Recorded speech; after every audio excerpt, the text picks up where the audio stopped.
jump up there? Come on up. So we have two people out. Michael Bereslavsky is out and Tommy Butler. So we've got Alex, Michael Gilmore, Rob Monster, and Dave.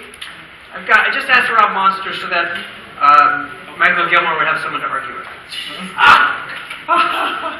Well, otherwise I have to do it. So. All right. Should we do quick intros? You've been up. You've been up. Yeah, you have not. Don't worry about it. And you've been. All right. First beverages. The beverage service first. That'd be great. Okay. So, Alex, you want to introduce yourself? Sure, I'll go. My name is Alex. I started my first internet company almost 20 years ago now. There was such a thing? There was such a thing. One of the first web hosting companies, 1997. Wow. Around the time of GeoCities and Wild Wild West. Yeah, it's really on. These days I run a digital agency where we specialize in helping people develop their domains and then market them. All right. And what's it called? SmartSites. That was a great question. Rob, we know who you are. Rob, Michael Gilmore, we know who you are. Yeah, what the may not be able to know is that I'm actually a developer as well. and And an author. Yeah, and also too. But I actually wrote some of the code for the original Lord of the Rings computer games, and back in the days of assembler, and now I do PHP cutting of code and that sort of stuff as well. So amongst all the other stuff and business things, I cut code. Yep. You are a geek. Yeah, I'm a geek. I'm a geek. Self-proclaimed. Dave. All right. Well, I am David, and I've been in the domain industry for about 6 years, really just on the sales side. I work with Igloo and Domain Advisors, and I recently just took a new position with Has Traffic, Yancey's company or family of companies. So I'll be working on the Namerific side a lot, which is their domain marketplace. I like how I said David, you said I'm David. I guess that's your grown-up stage name. Dave was just my Facebook name. Understood. Okay. Alex, let's start with you. How much should someone invest? If they think about starting a business, you've got the cost of the domain name, which could be substantial. And then, of course, development, marketing. What kind of advice would you give to somebody that wants to start an online business? Yeah, great question. So it varies a lot, and varies a lot from the kind of business you're developing, and from the small mom and pops who just started a local flower shop and just bought a domain. Obviously, it will be smaller. Then you have much bigger companies that may be late in the game coming into it, or maybe redoing their strategy. So the range is very big, but I think one of the bigger pitfalls, at least I find, is that people invest too little. When starting a business, they invest into everything else, and then the domain, the web development and marketing, they spend very little on, and that kind of hurts them a lot. So, is that an offline business? You think they invest too much and then they don't spend enough, they don't allocate enough funds towards I've seen it on every side. It's kind of business. Pure online businesses also, they spend a lot of time maybe in their operations, in their inventory, maybe their product. And then their website doesn't look great, or they don't do SEO, or they don't do pay-per-click, or they just don't spend time developing it. Sounds like a domainer. It's surprisingly from all different industries, all different people. I find that it's very often people just don't spend as much time on it as they should. But we deal with domainers also. People come to us with a very important or expensive domain that they bought, and they want to sell it for more, and part of that is if they rank on Google, at the top of Google for that domain, they obviously make it more valuable. So we have people coming to us that way as well, to develop the domain or market the domain just to sell it. So definitely from both sides. So it's a good alternative for domain investors who need to turn some inventory. Maybe they're willing to invest a little bit more, develop a property, and then sell that yeah, asset. Exactly. It's even if your domain is already very good, it obviously will make it more valuable if it's ranking on Google, top of the page of Google, has a site built around it. Even if the buyer doesn't really need that site or will make a new site, it still makes it more valuable. I remember I sold a domain once. I had developed it, but a small website, but it ranked number one for that term. It's a long tail term. And so he bought it for me. I think it was like $5,000 or something. And he said, so that comes to the website. I said, oh no, it doesn't. He bought the domain. He says, well, I want the website too. I said, okay, $5,000. So I got twice as much for it because of the website, which of course meant nothing to me at that point because I didn't have the domain anymore. And the website cost me very little. Rob, now that we're talking about selling a business, you sold businesses. So how do you appraise the value of this business now based on traffic? I mean, what if there's not a lot of revenue? Yeah. How do you figure out valuation? Well, I think the starting point is defining some value proposition that is very compelling. So at a certain stage in the business life cycle, you're selling a vision and a story, and then later on you're selling a multiple of reality. And I think one of the great things about being in this business is that when you have a desirable brand location on the internet and a story that actually has some ability to scale very rapidly, the ability to project what the theoretical value of a business can be is something that is unique about being in the internet business. And when you look at success formulas like, say, Uber, 5 years ago, I think all of us would have been a bit hesitant to get into the car of a random stranger and go for a drive, and now we all do it. And they did $20 billion in revenue in 2016 with no real end in their growth trajectory in sight. So I think to a large extent, there has to be a compelling story at the outset, because when you have a compelling story, you're declaring essentially a vision that people can buy into. But then the second part is, of course, your ability to execute.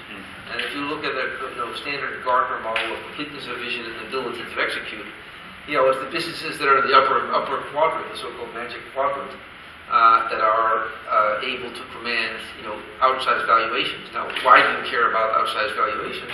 Well, if you're going to bring on investors or you're going to hire an executive team, the equity is your currency. So you're going to start with 100%, and then you're going to sell some to an angel investor, and then maybe something in a Series A or whatever your chosen financing instrument is. And of course, you're going to have to align incentives with your executive team and anybody else that you bring in as a partner or sponsor or an acquisition candidate, whatever.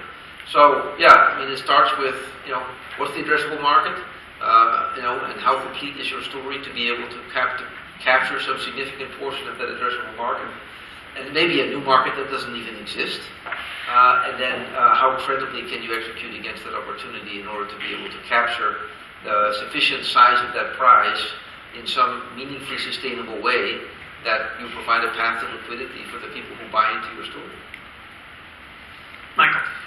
Yeah, a couple of things that we also do angel investing as well, and one of the things we always look at is what's the barriers to scale. When you look at a business, how can you actually accelerate it along? So if you're looking at something with corporate sales or something like that, then long sales cycles and everything, it requires different levels of capital input. The other thing we look at is, can the founder articulate the business plan? And it comes down to, is there a one-page summary? It's called the elevator pitch, that they can just go, this is what it is, this is how you're going to make money, this is why it's compelling to the market, and away you go. And then behind that one page is going to be like a deck of, say, 15 slides, which says, here's the vision, here's the picture where we're going, as Rob was talking about.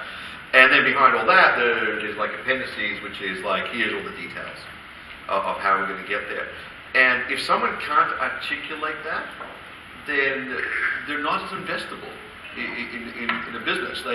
Because as Rob has said, there's the two parts to it, is the vision, but there's also the execution. So you need to be able to understand what needs to be done to get to the vision. And if you can't articulate it, then how are you actually going to get there?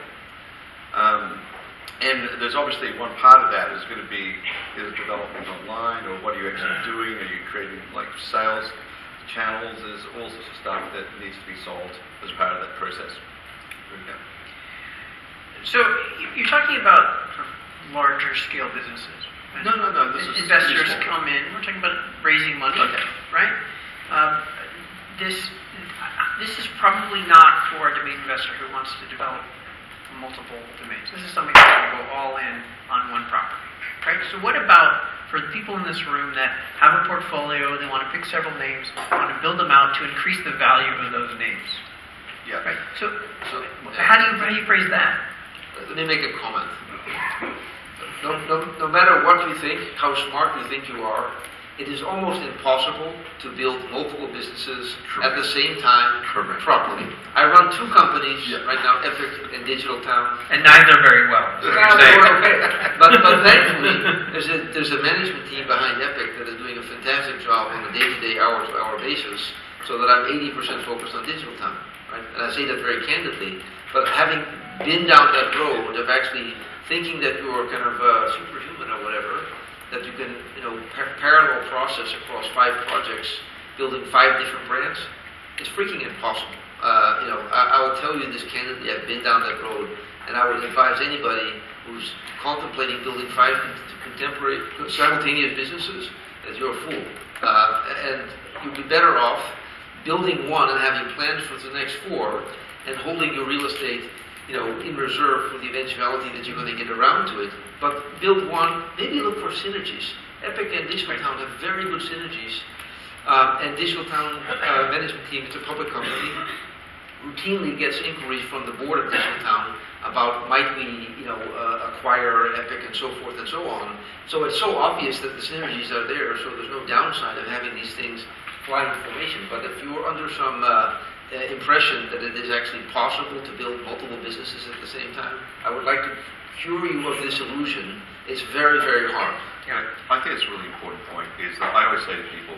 You're agreeing with him? Oh, absolutely. I thought your job was to argue. You build one business, make it profitable, and then you build another. There's no such thing as just, hey, develop a domain. There's no such thing as that. Yeah. You're developing a business. So I want to clarify, it's one at a time. Yeah, you build one, make it profitable. Yeah. And then, like as Ron was saying, have some synergies. Like ParkLogic, we do lots of different things, okay? But there's clear synergies in what we do. And because you want to be able to leverage the strengths of all different services and stuff. And if you're trying to just say, I'm going to build, I remember talking to this one guy one time, he said, I got 1,000 domains, and I'm going to build out 200 of them. I was scratching my head thinking, that was like 2003 mentality, and you're going to go broke. It's just like... CMGI. Yeah. Remember those guys? Who? CMGI. Anybody old enough to remember CMGI? No, you're dating yourself. Yeah, no. It was called the Business Development Company. It was a BDC. Yeah. It was a .com darling, and of course it imploded into its own weight. Yeah. But they raised a bunch of money first. They raised a bunch of money first. They certainly did. And the thing is that there are guys like, Idea Lab, Bill Gross. Yeah. You know him, Pasadena. He did lots of projects. But the reality is that, it's very, very hard to create an environment where one leader is responsible for many projects. Now, contrast that with the most valuable company in the world, and then we do want to hear from David, so I will shut up for a while. Get ready. So, the most valuable company in the world is Google. Apple Computer. $800 billion. That's true. About double almost. But you're including all the money that's overseas. But they've got $200 billion in cash on the balance sheet. The point is, it was an ecosystem. Steve Jobs, in his cleverness, had an ecosystem vision for all of these inter-cooperating, interoperable components that would ultimately be built over time. He didn't build it all at once, but he had the concept in his mind around a closed ecosystem that would be interoperable and build them as the technology matured. And so I think you can have an ecosystem concept, just like, for example, when Walt Disney bought all of the land around Orlando, they knew that eventually they would do all kinds of development, but they didn't build it all at once. So you can secure the land, do that, and have an architecture in mind around how these things are going to play together so that they can leverage off of each other, and so that you can also do something very clever, is you can partner with advisors, with affiliated companies, and you can say, hey, tell you what, I'll give you this domain, but the condition is you have to do this. Right? I'll sell you this domain for super cheap, but you have to do this. Now you are using your raw land as a currency to influence an outcome that increases your probability of success and getting people to buy into your vision. You're taking an equity position, essentially. But it's any form of thing that fits your agenda, right? You're using your domain name as a currency to align people to your vision. That's a good strategy, and it's scalable. I'll add one more thought on my end of the spectrum as far as selling an online business and the domainers that you always hear about that want to develop all at the same time. So what we do, I don't know if most of you probably heard of Namerific. We essentially sell a brand. It's no development. It's not a built site. It's not obviously a revenue-producing online business, but we found we're selling a dream, which tends to help a lot. Our track record proves that you can buy a domain for very cheap, put some branding on it, and it'll reach the startup crowd more. It'll reach established businesses that are rebranding more. So I mean, that's something that you can do, obviously, several simultaneously. Red bucket. It's a Namerific. So here's the question: is that a sales strategy, or is that actually building a business? That's more of a... It's foundational for business, right? You're selling a dream of a new business. Well, you've probably been in these parts of the country where they have giant real estate developments and they have a beautiful portal, and it looks very inviting. And behind that, there's just open bare land. There's nothing graded. There's no sewage, water, or electric. But they own it. But they have a sweet-looking portal, and it's branded and has an identity, some persona. But behind that, nothing's been developed. It's like staging I a think house. it's like that. You could stage the house. Yeah. You could stage the model house, actually. Yeah. You don't have to build the other houses, but you do have to Stage one, and then... Red Bucket is a very nice business. Yeah. They do. So you've brokered a lot of names. Have you had conversations with portfolio owners about particular names and whether or not they should develop them first before they sell them? That sort of conversation? I have... Really, I mean, working with Igloo and Domain Advisors, our average sale price was around high 220,000. So we were really dealing with end users more than anything. But yeah, I mean, we've had. But you're dealing with the sellers too. Yeah. So as far as the big domainers we work with, we're selling a large portfolio. We've definitely had that conversation, especially when they're going through and cherry picking certain names, and that conversation happens, but it's really not. It isn't our focus, obviously, at Igloo. Right. So if somebody said to you, should I put a website on this and a logo, and will it sell better? So what would be your advice? We really consider ourselves more of a branding and domain brokerage firm, obviously. Our strategy with that conversation was really more of, obviously figuring out what our client's product was or service they were selling, figuring out more of a domain strategy. We obviously have... Is development ever a strategy? It sure is. And obviously we've worked with some very large companies that were either new brands or complete rebrands. We brokered Jet.com, which that was a completely fresh start, and Amanda Waltz, she actually had that conversation with them before they even chose a name and found something brandable and helped with the logo work and really walked them through the whole process, and they're doing great now. Well, sort of. Great. They're doing well. Just purchased by Walmart for $3 billion? Something around there. Yeah. But Chewy.com sold for more recently. Heard about that sale? No. PetSmart bought Chewy.com for $3.35 billion. This is the largest e-commerce sale in history. It's a lot. And most people, I've mentioned that to people, they go, who's Chewy.com? No idea. Such a massive set. Does anybody have any questions before you go on? You want to put anybody here on the hot seat? Come on, Michael can take it. Alex, so we talked about creating a budget and allocating for domain development, marketing. What about the time it takes? So how much time should they expect to take? Great question. That's also another one where people's expectations don't usually meet reality. For us, when we develop even basic, let's say non-e-commerce website, time frame we usually quote is 90 days, 3 months. A lot of times people expect it even faster, and in reality it takes even longer. With e-commerce sites it takes even longer than that. I think realistically it's similar to getting work done in your house or getting a house built. The contractors will always tell you it takes so long and it costs so much, and it always comes out over budget, time, and money-wise. Yeah, but when you're remodeling your house, they can't just bring in a new bathroom and plug it in. But if you're building an e-commerce site, you put it on Shopify and you use a WordPress template. For sure. So you can kind of plug things in, right? Right. There's ways to do it quicker. If you use Shopify, BigCommerce, some of the platforms are already out there. You don't have to do a lot of the legwork. On the flip side, you have very little customization. So it'd be good for possibly a quick flip or a smaller website. Clients who come to us for bigger projects or websites that they have bigger dreams for, they don't usually build it on a pre-made template. We have a client who sells gold, platinum, silver. They sell bullion. All the prices for every single product changes every second based on live market prices.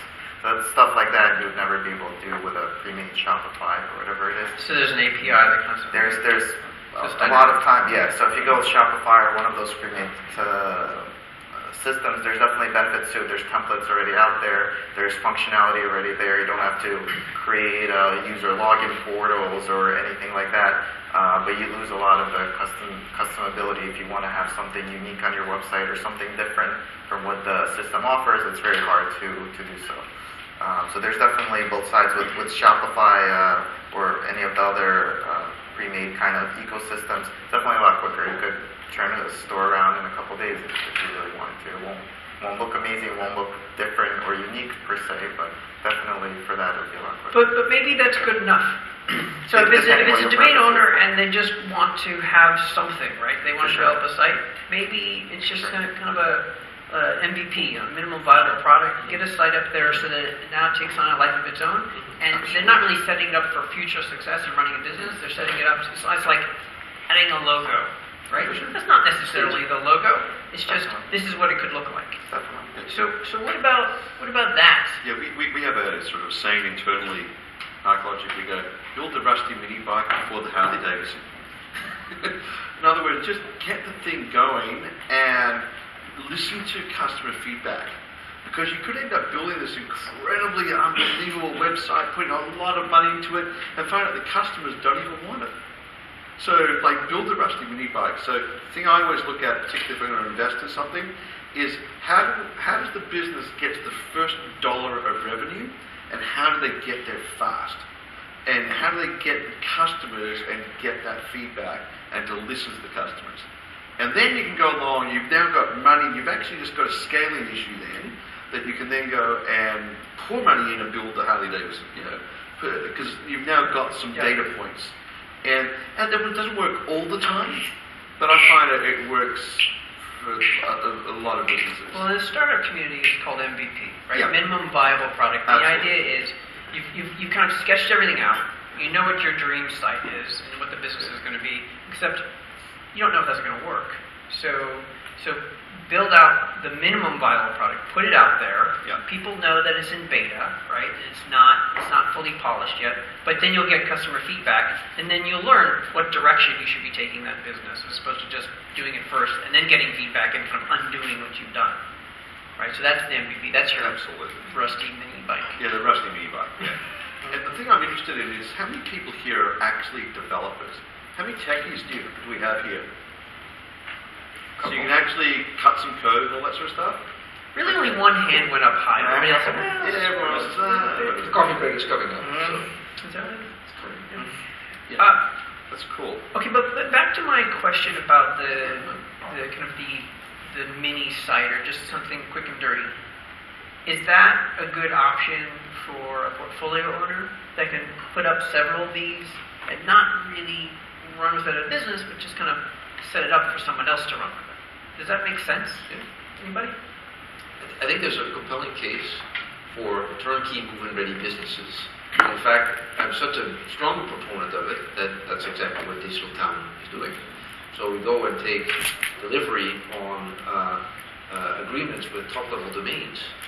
And when you buy a .menu, for example, this is launching actually next week at the National Restaurant Association, starting Friday night and then Saturday, Sunday, Monday, Tuesday.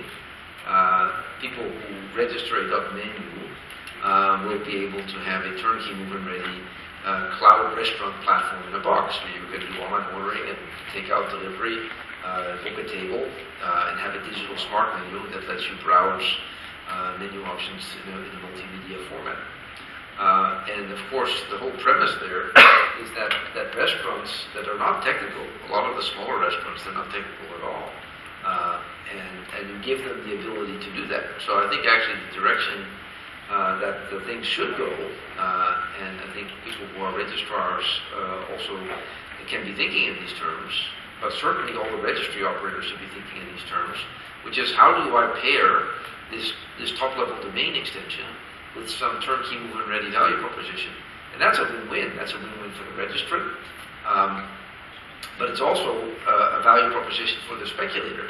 So if the domain speculator, that's you guys, is going to take a position of, let's say, a .wedding or a .fashion, and they know that that registry is about to bundle some type of content management system with the domain name. So when you buy the domain name, you get the content management system hosted in the cloud for free, monetized through transactions up to some base level of transaction volume.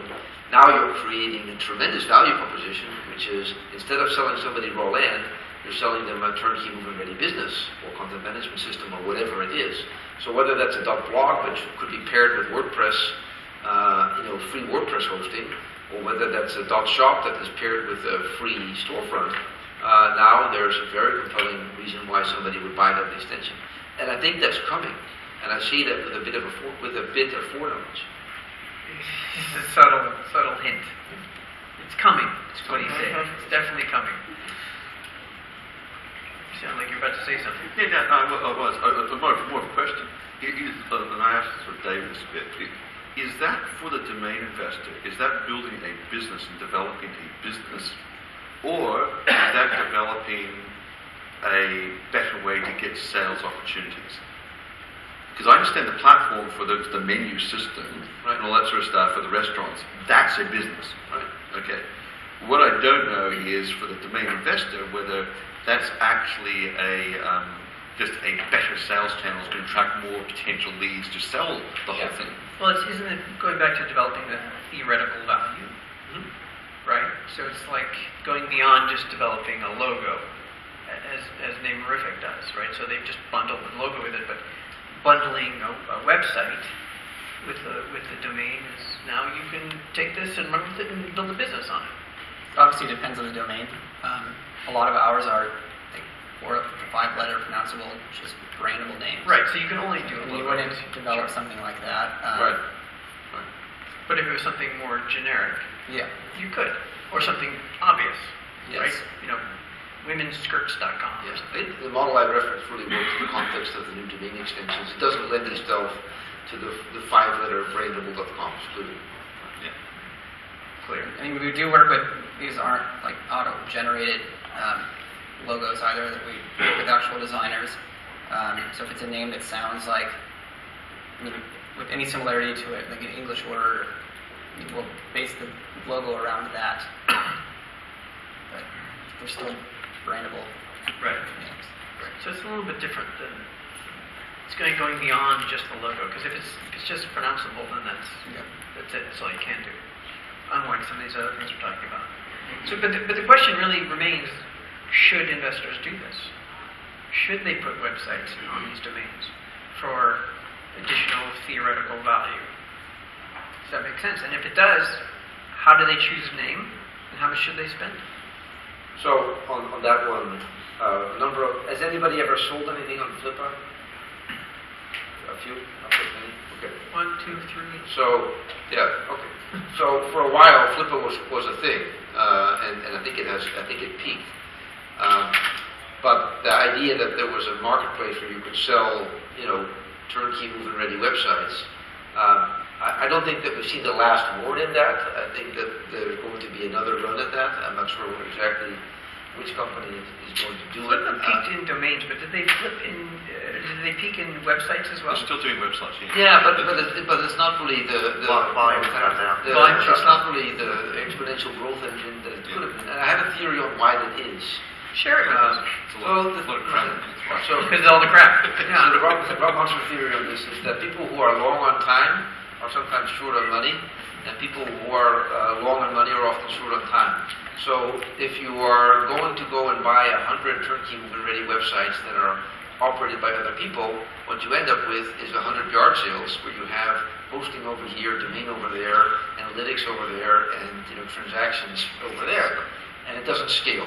Yeah. So now in the age of the cloud, where more and more things are running on AWS or running on Azure, maybe built on platforms like the top-level domain extension platforms referenced earlier. Now all of a sudden, you have a potential scenario where people can actually build a business and sell a business, and the ability to take over somebody's business is a lot less painful than it would have been in the eventuality that people had, cPanel hosting over there and everything spread around with, non-standard technology solutions. So that's where I think we're going to see some innovation in the marketplace for developed sites. Yeah, and I think Flip is actually a great example because it literally answers a question. A lot of the sites on there, of course, there are bigger value sales, but a lot of the sites on there were smaller sites that someone would develop very quickly to increase the value.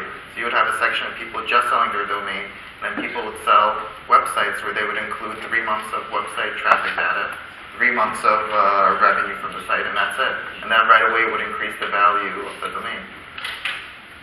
And if you wanted... You're maxed up. Right. Then they start pumping the numbers up, and then it all falls away when you buy it. Yes, it's part of the reason it started declining because I think there were a lot of transactions with people expecting more than they got. That's why I keep on coming back to, is this about building businesses or building sales channels? Because if it's about building sales channels, then all power to it. Put a whole lot of stuff in Digital Town, all that sort of stuff, and just go for it. Because you may as well. There's no downside, and you're not managing anything. There's no management issue. Completely different. I think it's completely different. Yeah. And it should be handled completely different. That's right. But if this panel's on building businesses, then build one. Yes. And it's a tough job.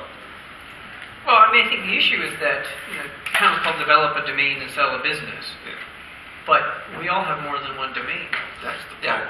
See, to me, the ultimate problem is this, is having a management platform which allows you to actually scale your management expertise and have an impact across, say, 1,000 domains, so that you can identify which domain needs to have your management focus, and you can actually make an impact on that particular domain. And no one's cracked that. That's a really tough problem. Okay, so give us the answer, right? If you've got 1,000, let me tell you, you've got 1,000 domains, then what are you going to do? Spend 5 minutes a month on each one of them? Like, it is really tough. It's a tough problem, and I don't know anyone who's going to solve that problem. You've had a crack at it a few times. So the what does scale is, you have a giant fishing net. You've got however number of thousands of domains in your portfolio. Every one of them is a fishing net out on the literal web. Yeah. And from time to time, people will show up and ask, how much do you want for it? Yes. Especially if you invite make offer. I generally advise make offer. I know people are all about buy it now. Sado, I think you're in the room. I'm not a fan of buy it now. Mm-hmm. So, if you get an unsolicited offer and you can vet the offer, you're also having an opportunity to vet the offeree. And so if you find out that the guy is low on talent and short on cash, you can lease the domain to them. I'm a big fan of that. You can do financing. I'm a fan of that. But you also can entertain the merit of their idea. Now, the other thing that is, I think, fascinating about the ability to take offers is also the ability to be prompted that there's somebody out there that's incubating an idea that maps to your domain. So they're going to bring you their idea, and let's suppose it's an idea that you hadn't considered before, and now you can go out and say, okay, in the universe of companies that could execute this idea, who's out there? And now you have a stalking horse. You say to the other companies, look, I've been approached about this domain name, and I'm considering selling it. And now you have an ability to arbitrage between multiple good options. And one of those good options can be to co-develop with the party that is approaching you about doing a development with you for that domain, because they can't afford to give you a $100,000 domain, $100,000 cash for your $1,000 domain. So now you have the ability to maybe get $100,000 in equity value for your domain that's maybe only worth $1,000 of cash. Right? So that's really, I think, a very effective way to use a large portfolio to be able to create value without necessarily overextending your personal resource. And that's not just money, that's time. So I would here's a suggest, question for you, Rob. I would suggest if you ever do a deal like that where you're going to provide your domain name for a startup for equity, add a clause that says if the startup becomes insolvent, the domain is returned back to you. Right. And most people don't do that, but it's an easy thing to negotiate. They'll always do that, and most of the time they'll get your name back. So here's a question for you, Rob. How do you manage all of the investments? Like if you've got 1,000 domains and you say, let's imagine all your dreams came true and you've now got 200 equity investments across like jurisdictions all around the world. Yeah. Is that now your business? Well, I think I have holdings in about 25 companies. So it's not an unfamiliar topic for me. Because it takes a slice of your And I'm time. talking about private equity businesses, businesses that are not completely autopilot. So it absolutely can be done. Yeah. But to a large extent, what you're doing is it's like planting a forest. You may wait 40 years to harvest a tree, but in all likelihood, if the environment, the tree grows. So you can choose to play an active role, whether with time or money. And I'm very selective about that. Or you can play a passive role and set it and forget it. And there's place for that. I'm on the board of maybe 7 companies, and that's enough. For the other ones, Completely agree. They are set it and forget it, and whatever happens, happens. And if I can be helpful, or I can align incentives or make the ecosystems work better in compatibility with each other, then I'm going to seek that out every time. And that's one of the great value adds that you bring, is because you see things. A lot of us are reading, tech briefings and so forth, and you can spot something and say, wow, that's an interesting trend, or that's an interesting person that this person should meet. And now all of a sudden you're adding tremendous value just by connecting stakeholders in a network. So it can be done, and I think if you have a meaningful domain portfolio and you have the appetite, to be the connector, you've got a tremendous opportunity to create value. But it will take time. Don't expect quick wins. You may get some, but to a large extent, now you're a facilitator, a catalyst, and a market maker, looking for ways to add value, and you'll see what comes through. I completely agree with you on just looking for trends. Like every day, I read tech news. I have a whole digest of stuff. Because you don't know what you may read, which will trigger something. You think, this domain, this person put together, and you've now got something. And it's imperative to be feeding that into yourself as a person in this industry all the time, I find. As well as, and if you're investing in other businesses, then you could not just make connections, but send it. I'm one of those annoying people that sees an article or a new product, and I'll send it off to a founder of a company that I'm investing in. What do you think of this? I do that often. But I liken this model to, the more lines you have in the water, the more opportunity to catch fish, which is a great analogy for a vegan. But that's beside the point. In the startup world, you invest in 10 companies, half of them are going to just fail outright, and you'll lose all your money. And a few of them will do okay, and maybe you'll get your money back.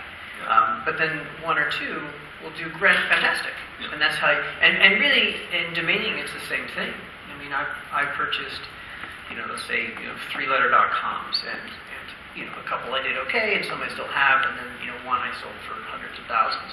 And so so it kind of makes up for all the others. And I kind of look at domain where there's tranches of names that I bought, and most of them are just okay, or I still have them. But then there's that one that did great. Yep. And I think we all do that, right? We're sitting our names, and we turn 2 or 3% a year, and we just don't know which 2 or 3% are going to sell. But we're thrilled when we do finally sell one, right?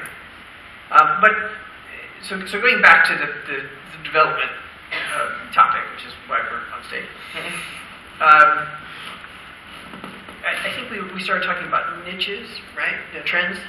So how do we look at our portfolio and identify the trends so that we can choose which names to develop? Because you have 1,000 names, you're not going to develop them all. You need to choose 1 or 2 to put in that development pipeline. So how do we go about doing that? Well, there's some leading indicators.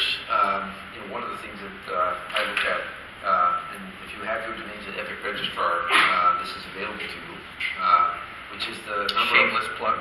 Yeah, it is. But you're a board member, so you wouldn't mind. You can look at whiz lookups. So we actually let you track the number of unique whiz lookups and the number of people that are repeat visitors to your news record. It shows you in red if it's the same person from the same IP looking at it multiple times, orange if it's one person looking at it multiple times, and then green if it's random people.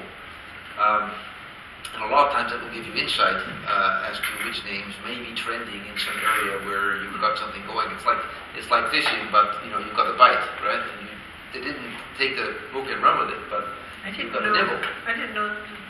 It's a nice feature. There's so many features. I've seen that feature. So if you're dealing with thousands and thousands of names, and not really knowing which ones are heading in the right direction, and you don't like studying the news to look at news trends, then that's one easy way to be able to look through a filter. I'm going to do that. Spot high potentials. Actually, pretty often we have people call in who want to start a business. So they just sold a business, they will start a new one. And the question is, what should I start the business in? Literally the question that we're talking about. And I found it really useful to go through Google Trends and some of the tools Google gives.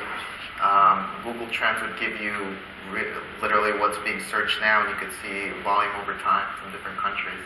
Say you want to start something in Europe, you could see the volume for that keyword in Europe and specific country compared to 5 years ago.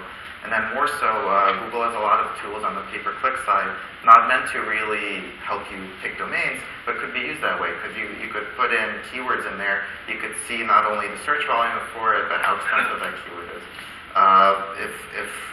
They actually show you how competitive it is as well. So you could literally find certain niches that a lot of people are searching for. People are paying a lot of money on paid search for, but maybe the domains aren't taken, or you could come up with a good domain or a good business. So we usually start with some of those Google tools to help identify. What about Amazon trends? It's also, if you want to do an e-commerce play. Exactly, especially if you're going to do e-commerce play, pick away Amazon. I've seen cases where it doesn't align with Google. There's certain products that people will search on Amazon but won't search generally on Google. So it might be in some cases specific to Amazon, but definitely if you're going to be selling that product on Amazon, that's definitely great tool. It might be good to take a look at Google Trends and Amazon Trends and then compare that to your portfolio. Because there could be something trending and you have a name, so that's the direction you want to go. Yeah. Right? And if nothing else, you could do just an Amazon affiliate play, which is easy, which might increase the perceived value or the theoretical money along the way. Yeah. I find if you're building a domain, so building a business, then choose something you're passionate about. Like, if you're not interested in knitting, then don't do a knitting website. You'll be bored out of your brains, and you're supposed to be sort of pouring yourself into this thing. I'm bored just hearing you say that. Yes, exactly. Like, find something you think, oh, I wish this could happen, and then develop the business case around it, and the business plan, that sort of stuff. And it may sound a little bit old-fashioned and all that sort of thing, but look, life's too short to be bored. Go do something really interesting. Do something you think, oh, that'd be really cool. For many years, I ran an aviation website because I'm a private pilot. And I had a ball doing it, and made a whole lot of money and all that sort of stuff, and it was great. Yeah, and anything I like to put my hand to, I like to have some fun with it. Yeah, whatever it is, because you've got to smile on the journey. Yeah. It's funny. We've had this conversation many times. So I own ScienceFiction.com, which is a fully developed site. There's a bunch of writers and editor, and I don't give two bits about science fiction. It's just not a passion of mine, and it is a passion of his. You keep on trying So to get me. he always asks me about it and wants to talk about articles that have been. I don't care. Any questions from the audience? We're coming to a close. And are you guys even awake back there? It's so quiet. No, I think the answer is no. I think they're all looking at the computers because they got viruses from this attack. No, that's right. So no questions? You guys are just ready for the break? No, I'm sorry, we're not taking questions anymore. No, go ahead. I'm sorry, I don't remember the name. You said you're not a fan of buy it now, but rather make an offer. Perhaps you'd like to elaborate a little bit about the reason why. So the question Yeah. was, Rob doesn't like buy it now, so priced domains. He prefers to make offers, so he wants to negotiate. Yeah, I mean, the reason is, of course, the opportunity to have interaction with the offeree, and, to the extent that you have time to manage those offers, you also have the opportunity to develop a rapport, have a relationship with the person who is, interested in buying it. A lot of times, people are not so clever and clandestine that they're hiding their identity. You can look them up and you can see what they're about. You can very quickly figure out what their financial resources might be. But you also might be able to gauge from that conversation the idea that they're working on, and that might inform a lot of other things that may lead to structured deals that ultimately give you more value. Companies like Sato and GoDaddy, they do prefer that you price their domains because it's efficient. They can push through volume, and those organizations they don't really like consultative selling. They want to know what the price is, and they want to be able to push it through. But I think if you have the bandwidth to process inquiries, and you can set minimum offers, so you basically filter out the low balls. So you can have your cake and kind of eat it too by essentially inviting engagement. And of course, when you invite engagement, you now have a database of all the people that ever offered to buy your domain, so that when you do get a viable offer, you now have a stalking horse. And you have a bunch of other people, and you can send it to auction. Yeah. This is here's my shameless plug for Undeveloped. There's now a tool called send-to.auction. So you can take a domain name where you have an offer, and you can send that domain name to a live auction, and invite all the other people that ever were expressing interest in that domain name to go to the same auction, plus anybody else that you can find or that we can find for you. Right? So that's why I would, advocate make offer. Just add to that. Just to add to that very quick. On top of that, obviously, a huge benefits of building the relationship, and you get additional information about the buyer that you wouldn't have otherwise. eBay instituted a make an offer. They actually reported transaction go up. So aside from all the other benefits, it literally eBay has shown that it improves transactions. So it's transactional volume. Yeah, I also don't like buy it now. It's all make an offer, and I like to figure out who the buyer is. Frankly, our job is to sell our names for as much as we possibly can. And I've gotten inquiries from Microsoft and Bill Gross at Idea Lab and celebrities and other large companies, and sometimes I've never heard of the company, right? And I look it up, and they do hundreds of millions of dollars a year. Like, I don't have to sell it cheap, right? Because they can afford it. For me, it's a strategy to do a little research on who it is, and then I can gauge my pricing. And sometimes I look it up, and this is a person, it's a kid in school, and I know they don't have any money, and so I don't give as much time as I might otherwise. I just had a domain just recently. It was like a $50 offer. Through the dialogue, and ended up selling for $15,000. And really, it was Canadian? No, real money. But this was I think Ilza's not here to do it. Australian. Australia, that's not real money. No, but it was through the dialogue. It was through the process. like it was not a huge one, a huge sale, but it was a good sale. Yeah. Well, it also gives you the opportunity to explain the value, and you know, you convince them to pay more than they might if you had it priced at say 15,000. They may have just gone away. If you had the opportunity to explain why it's worth 15,000. So there's plenty of names that I have sold at that higher value simply because I was able to explain it to them and give them some data. It's exactly what we did. Yeah, I mean, look at Freedom.com, $2 million. $2 million. How much do you want to bet that was a highly consultative sale? For sure. Alizandi sold it for $2 million. Did I say billion? Yeah, it was 2 million. It was 2 million. Two Who actually bought it? I've got billion on the brain. I'm not sure. Million. I'm not sure who bought it. Was that Freedom Furniture or something? Freedom.com, I don't know. Yeah, I don't know. But the seller But it was has a consultative sale. Yeah. You could bet on it. Yeah. the seller of Freedom.com now has a bit of freedom. Yes. Because they received $2 million in real dollars, real money. All right, so I think that's about it as far as time, and we're going to break now, I believe. Yeah, going to break. Okay, so I want to thank our panelists. Appreciate the conversation. Thanks, guys. Coffee for the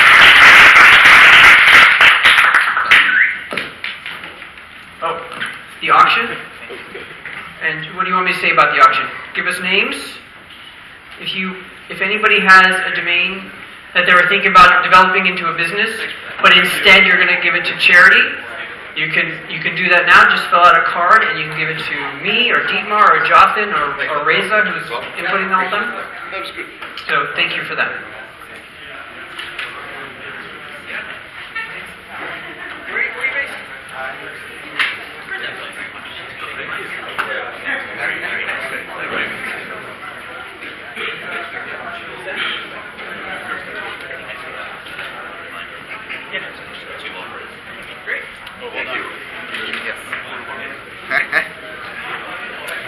All right, so this is Jothan, and I was one of the moderators and MCs here at Domaining Europe, and I have to say, Alex represented. That was an amazing panel. Thank you very much for coming, and we really appreciate you being a participant. That's good.